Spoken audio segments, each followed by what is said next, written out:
Hello दोस्तों। स्वागत है आप सभी का आपका अपने चैनल वीके ऑनलाइन क्लास में। आज के इस वीडियो में हम लोग बात करने वाले हैं दोस्तों सीजीपीएससी 2000 जो 20-21 में पूछा गया प्रश्न था उसमें का 51 से लेकर के 100 तक के प्रश्नों के ऊपर। हम लोगों ने दोस्तों इसे पहले वीडियो में देखा था 1 से लेकर के 50 तक के प्रश्न। अब हम लोग देखेंगे दोस्तों 51 से लेकर के 100 तक के प्रश्न। इससे आप लोगों को आइडिया हो जाएगा दोस्तों कि छत्तीसगढ़ में अर्थात जो सीजीपीएससी होता है उसमें छत्तीसगढ़ का कहाँ कहाँ से क्वेश्चन उठाया जाता है। तो आप लोग दोस्तों वीडियो को पूरा देखें ताकि आपको आइडिया हो सके और आप उसी के हिसाब से छत्तीसगढ़ का तैयारी कर सके। तो आइए दोस्तों बढ़ते हैं वीडियो में और देखते हैं आज का हमारा पहला प्रश्न। कुरुषपाल शिलालेख में किस राजा के बारे में जानकारी मिलती है? तो दोस्तों वो है सोमेश्वर प्रथम के बारे में। 51वें नंबर का प्रश्न था दोस्तों हमारे पास। अब देखते हैं 52वें नंबर का प्रश्न। चित्रांगदपुर को किस राजवंश ने राजधानी बनाया? तो किस राजवंश ने राजधानी बनाया था? तो है पांडु राजवंश ने। देखते हैं अगला प्रश्न। 53वें नंबर का प्रश्न है दोस्तों, रतनपुर के किस राजा के कार्यकाल में मराठा सेनापति भास्कर पंत ने आक्रमण किया था? तो वो है रघुनाथ सिंह के राज्यकाल में या फिर कार्यकाल में। 52वें नंबर का प्रश्न है दोस्तों, सन 1855 में छत्तीसगढ़ के डिप्टी कमिश्नर कौन थे? तो कौन थे दोस्तों? ऑप्शन ए में दिया है, जो आंसर है वो है क्या है? इलियट। तो इलियट क्या थे? 1855 में छत्तीसगढ़ के डिप्टी कमिश्नर थे। अगला प्रश्न है, झंडा सत्याग्रह बिलासपुर में कब प्रारंभ हुआ? तो कब हुआ था दोस्तों? तो 31 मार्च 1923 को हुआ था। झंडा सत्याग्रह हुआ था बिलासपुर में प्रारंभ कब? तो 31 मार्च 1923 को। देखते हैं दोस्तों अगला प्रश्न। 15 अगस्त 1947 को दुर्ग में ध्वजारोहण किसके द्वारा किया गया? तो किसके द्वारा किया गया था? श्री घनश्याम गुप्ता के द्वारा। देखते हैं अगला प्रश्न। छत्तीसगढ़ में असहयोग आंदोलन के दौरान बहिष्कार स्वरूप बैरिस्टर नरेंद्र नाथ दे ने किस उपाधि का त्याग किया था? तो किस उपाधि का त्याग किया था? राय बहादुर की उपाधि का। देखते हैं अगला प्रश्न। छत्तीसगढ़ की लाल एवं पीली मिट्टियाँ निम्नलिखित में से किस तरह की चट्टानों पर विकसित हुई है? तो किस तरह की चट्टानों पर विकसित हुई है? तो है ग्रेनाइट शिस्ट। देखते हैं अगला प्रश्न। छत्तीसगढ़ में पाई जाने वाली निम्नलिखित वृक्ष प्रजातियों में से कौन सी राष्ट्रीयकृत वृक्ष सूची में शामिल है? तो कौन है दोस्तों? पहला ऑप्शन में दे दिया साल, दूसरा है सागौन, तीसरा खैर। तो दोस्तों ये जो तीनों हैं वही क्या है? राष्ट्रीयकृत वृक्षों की सूची में आते हैं, अर्थात इस प्रकार कौन सा हो जाएगा? उपरोक्त सभी। छत्तीसगढ़ में 2001 से 2011 के मध्य दशकीय जनसंख्या की वृद्धि दर कितनी है? तो कितनी है दोस्तों? 22.59%।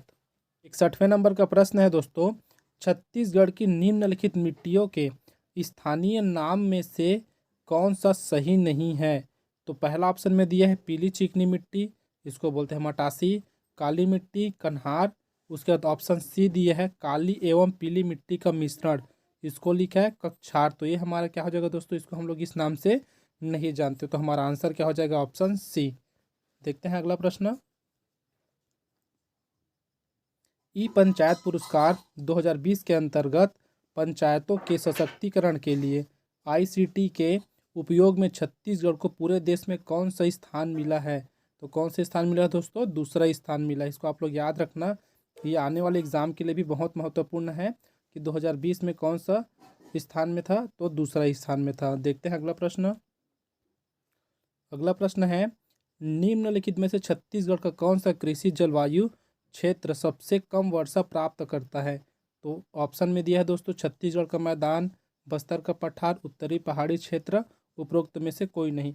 तो दोस्तों हम लोग जानते हैं जो बस्तर का पठार है वहाँ और उत्तरी पहाड़ी क्षेत्र में जो मैदान है उसके अपेक्षा क्या होता है? अधिकतर बारिश होता है। तो इसका जो आंसर हो जाएगा दोस्तों वो है ऑप्शन है छत्तीसगढ़ का मैदान है। निम्नलिखित वाक्यों को पढ़कर सही उत्तर चिन्हित कीजिए। यहाँ पर हमें 3 विकल्प दिया है दोस्तों, देखना है इसमें सही आंसर कौन सा है। पहला है छत्तीसगढ़ में वर्षा अधिकांशतः दक्षिण पूर्वी मानसूनी हवाओं द्वारा होती है, तो ये तो सही है दोस्तों। ठीक है, देखते हैं अगला क्या कथन है। छत्तीसगढ़ का अधिकांश भाग समशीतोष्ण जलवायु के अंतर्गत आता है। तो ये दोस्तों ये वाला जो है सेकंड कथन वो क्या है, गलत है। देखते हैं तीसरा, छत्तीसगढ़ में तापमान के विवरण को समुद्र की निकटता एवं समुद्र सतह से ऊंचाई मुख्य रूप से प्रभावित करती है। तो जी हाँ दोस्तों, ये सही बात है। तो हमारे पास जो फर्स्ट और जो थर्ड वाला हो जाएगा वो क्या है, हमारा सही है, बाकी क्या है, गलत है। देखते हैं अगला प्रश्न। 65वें नंबर का प्रश्न है, किन 2 वर्षों में छत्तीसगढ़ राज्य की कृषि उत्पादन की वृद्धि दर ऋणात्मक दर्ज की गई थी। तो किन 2 वर्षों के बीच में है दोस्तों, तो है ऑप्शन ए में जो दिया है 2015-16 और 16-17। देखते हैं अगला प्रश्न। निम्नलिखित में से छत्तीसगढ़ राज्य का कौन सा वन वृत्त वनों की उपलब्धता की दृष्टि से सबसे बड़ा है। तो कौन सा है दोस्तों, बिलासपुर वन वृत्त जो है क्या है, सबसे बड़ा है। अगला प्रश्न, इकलामा लौह अयस्क क्षेत्र किस जिले में स्थित है। तो किस जिले में है दोस्तों, कबीरधाम जिले में स्थित है। इसी को हम लोग कवर्धा के नाम से भी जानते हैं। अगला प्रश्न है, वर्ष 2011 की जनगणना के अनुसार छत्तीसगढ़ में पुरुष साक्षरता दर प्रतिशत में बताना है कितना है। तो कितने हैं दोस्तों, 80.45%। देखते हैं अगला प्रश्न, बीजापुर जिले में किस समूह की चट्टानें पाई जाती है। तो किस समूह की चट्टानें पाई जाती है, तो धरवाड़ शैल समूह की चट्टानें पाई जाती है बीजापुर। ठीक है दोस्तों, ये तो कौन से संभाग में आता है, ये आपका आता है बस्तर संभाग में। तो आप लोग याद रखना यहाँ पर कौन सी प्रकार की चट्टानें पाई जाती है, तो धारवाड़ शैल समूह पाए जाते हैं। अगला देखते हैं क्वेश्चन, छत्तीसगढ़ में किन हवाओं से वर्षा होती है। तो इसका जो आंसर है दोस्तों वो है दक्षिण पश्चिमी मानसूनी हवा से। अगला प्रश्न है, छत्तीसगढ़ राज्य को वर्ष 2018-19 में खनिज से कितनी राशि राजस्व के रूप में प्राप्त हुई। बताना है, रुपए जो है करोड़ में है। तो कितने हैं दोस्तों, 6110.23 करोड़। देखते हैं अगला प्रश्न, छत्तीसगढ़ गोधन न्याय योजना किस तिथि को प्रारंभ हुई।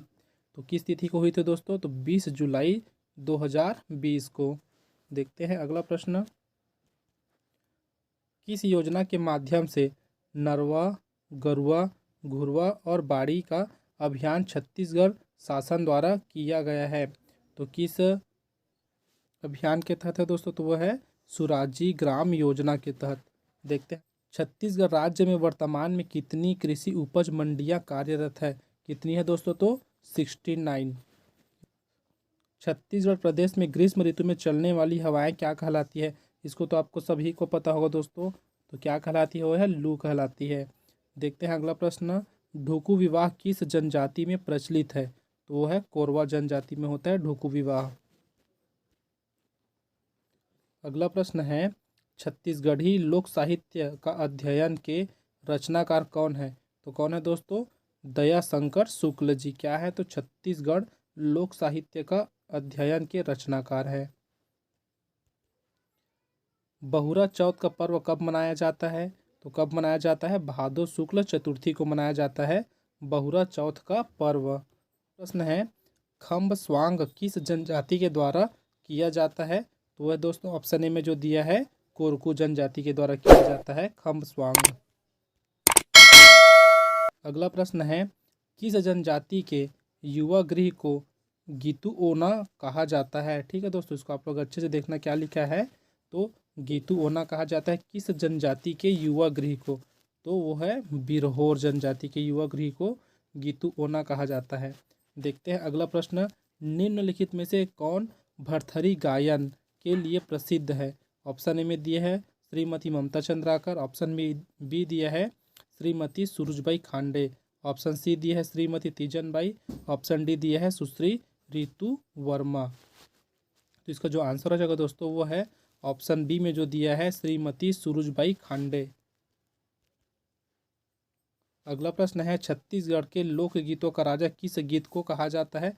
तो इसको तो आपको ऑप्शन की भी जरूरत नहीं है दोस्तों, आप लोग इसको बना सकते हैं। किसको कहा जाता है, तो ददरिया को कहा जाता है। अगला प्रश्न देखते हैं, साहित्यकार जगन्नाथ प्रसाद भानु की प्रथम कृति थी। तो कौन सी थी, छंद प्रभाकर। ये किनकी कृति है दोस्तों, तो जगन्नाथ प्रसाद भानु की। और याद रखना ये कौन सी है, तो प्रथम कृति है छंद प्रभाकर।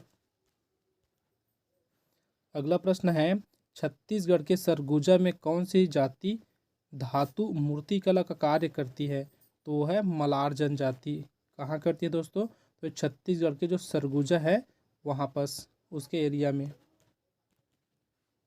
अगला प्रश्न है, हलषष्ठी त्यौहार क्यों मनाया जाता है? तो चार ऑप्शन दिए हैं दोस्तों, चारों में से जो सही ऑप्शन है वो है ऑप्शन सी, पुत्र की दीर्घायु के लिए मनाया जाता है हलषष्ठी त्यौहार। और इसी त्यौहार को दोस्तों कमर छठ के नाम से भी जाना जाता है। अगला प्रश्न है, बिलासपुर में रउत नाचा का प्रारंभ कब हुआ था? तो यह है दोस्तों 1978 में हुआ था। अगला प्रश्न है, छत्तीसगढ़ में देहरौरी व्यंजन कब बनाया जाता है? तो यह पितृपक्ष में बनाया जाता है।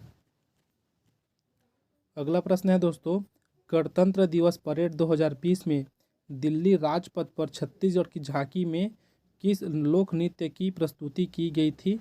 तो वो है दोस्तों ककसार नृत्य की प्रस्तुति की गई थी। देखते हैं अगला प्रश्न। अगला प्रश्न है, निम्नलिखित पेय पदार्थों में कौन सा जनजातीय पेय पदार्थ नहीं है? तो इसका जो आंसर है दोस्तों वो क्या है? धेरसा। बाकी जो कोसमा, हड़िया और ताड़ी जो है ये क्या है? सब पेय पदार्थ है। प्रश्न है, 2018 विधानसभा चुनाव में छत्तीसगढ़ की निर्वाचित महिला विधायकों को उनकी विधानसभा सीटों से सुमेलित कीजिए तथा नीचे दिए कूट में से सही उत्तर चुनिए।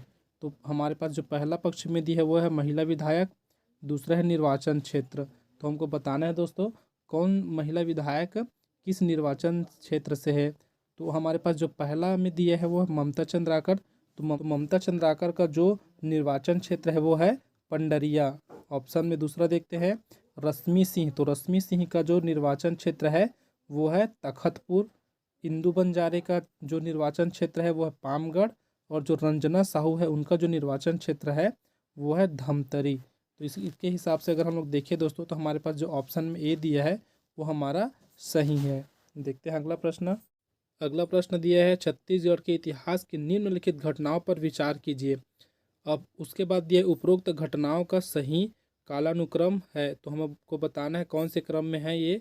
तो सबसे पहला है दोस्तों वो है हमारे पास जो छठवां ऑप्शन दिया है हमारे पास रतनपुर की स्थापना। फिर उसके बाद है छत्तीसगढ़ में मराठों का आक्रमण। फिर उसके बाद है हल्बा विद्रोह। फिर उसके बाद परलकोट के जमींदार गेंद सिंह को फांसी। फिर उसके बाद है दोस्तों शहीद वीर नारायण सिंह को फांसी। उसके बाद दिया है सिपाही विद्रोह की शुरुआत। फिर अंतिम में है दोस्तों मुरिया विद्रोह। तो इस प्रकार से हमारा क्रम है दोस्तों। आप लोग ऑप्शन बी में देख सकते हैं, बी हमारा सही आंसर है। यहाँ से बढ़ते हैं दोस्तों आगे, देखते हैं अगला प्रश्न। अगला प्रश्न है, छत्तीसगढ़ का वह विद्रोह कौन सा है जिसे बस्तर का मुक्ति संग्राम के नाम से भी जाना जाता है? तो कौन है दोस्तों? लिंगागिरी विद्रोह। इसको हम लोग किस नाम से और जानते हैं? तो बस्तर का मुक्ति संग्राम के नाम से जानते हैं। अगला प्रश्न है, बौद्ध घाट परियोजना से संबंधित निम्नलिखित कथनों पर विचार कीजिए तथा सही उत्तर को चुनिए। कथन पहला दिया है, यह इंद्रावती नदी पर स्थित है। जी हाँ दोस्तों, इसमें स्थित है, ये मतलब सही है। दूसरा कथन देखते हैं, इस परियोजना से लाभ पाने वाले जिले दंतेवाड़ा, सुकमा एवं बीजापुर होंगे। तो ये भी सही है दोस्तों। अगला देखते हैं, इस परियोजना की प्रस्तावित सिंचाई क्षमता 3,66,580 हेक्टेयर है। तो ये भी सही है दोस्तों। देखते हैं चौथा कथन, इस परियोजना की प्रस्तावित विद्युत उत्पादन क्षमता 300 मेगावाट है। तो ये भी हमारे पास जो चौथा कथन है वो भी सही है। इस प्रकार हम लोग बोल सकते हैं जो सभी कथन वो क्या है? सत्य है। अगला प्रश्न है, मांदर किस वर्ग का वाद्य यंत्र है? तो किस वर्ग का है दोस्तों? तो ये है वितत वर्ग का। देखते हैं अगला प्रश्न, छत्तीसगढ़ के किन दो खो खो खिलाड़ियों का चयन नेशनल ट्रेनिंग कैंप के लिए किया गया है? तो किनका किया गया है दोस्तों? जिसमें है ऑप्शन ए में जो दिया है नितिन कुमार नेताम, और ऑप्शन जो दूसरा है वेद नारायण साहू, इन दोनों का। देखते हैं दोस्तों अगला प्रश्न। अगला प्रश्न है, छत्तीसगढ़ में चितवा डोंगरी के शैल चित्रों की खोज सर्वप्रथम किसने की थी? तो किसने की थी दोस्तों? भगवान सिंह बघेल एवं रमेंद्रनाथ मिश्र ने। अगला प्रश्न है, चकमक अभियान और सजग कार्यक्रम किस विभाग की योजना है? तो किस विभाग की योजना है दोस्तों? तो यह है महिला एवं बाल विकास विभाग की योजना। देखते हैं अगला प्रश्न। अगला प्रश्न है, निम्नलिखित कथनों को पढ़िए तथा सही विकल्प को चुनिए। कथन पहला दिया है, कांगेर घाटी एक राष्ट्रीय उद्यान है। तो जी हाँ, ये तो सही है दोस्तों। ठीक है, अगला देखते हैं, कांगेर घाटी एक जीवमंडल संरक्षण क्षेत्र या फिर इसको बोलते हैं बायोस्फीयर रिजर्व नहीं है। तो ये जो कथन है दोस्तों वो क्या है? ये गलत है। अगला देखते हैं कथन तीसरा, कांगेर घाटी तीरथगढ़ जलप्रपात से आरंभ कर पूर्व में उड़ीसा की सीमा कोलाब नदी तक फैला हुआ है। तो ये क्या है दोस्तों? ये कथन हमारे पास जो है वो है सही है। अर्थात इस प्रकार से अगर हम लोग ऑप्शन सी चेक करें तो कथन 1 एवं 3 सही है, लेकिन कथन 2 गलत है। ये हमारा सही ऑप्शन हो जाएगा। देखते हैं दोस्तों अगला प्रश्न है दोस्तों, निम्नलिखित कथन को पढ़िए तथा सही विकल्पों को चुनिए। यहाँ भी कथन वाला है दोस्तों, हमको बताना है कौन सा कथन सही है। तो पहला कथन दिया है, प्रफुल्ल कुमारी देवी छत्तीसगढ़ की द्वितीय महिला शासक थी। तो ये दोस्तों ये गलत है। ये कथन जो दिया है वो गलत है। देखते हैं अगला कथन, प्रफुल्ल कुमारी देवी का राज्याभिषेक सन 1916 में हुआ था। ये कथन भी गलत है दोस्तों। देखते हैं तीसरा, राज्याभिषेक के समय प्रफुल्ल कुमारी देवी की आयु 12 वर्ष थी। तो ये जो तीसरा कथन है दोस्तों ये बस सही है। तो इस प्रकार बोल सकते हैं कथन 1 और 2 गलत है और कथन जो 3 है वो क्या है? सही है। महानदी का मैदान छत्तीसगढ़ में फैला हुआ है। तो कहाँ फैला हुआ है दोस्तों बताना है। तो इसको तो सभी जानते हैं दोस्तों, कहाँ फैला है? तो मध्य छत्तीसगढ़ में फैला है महानदी का मैदान।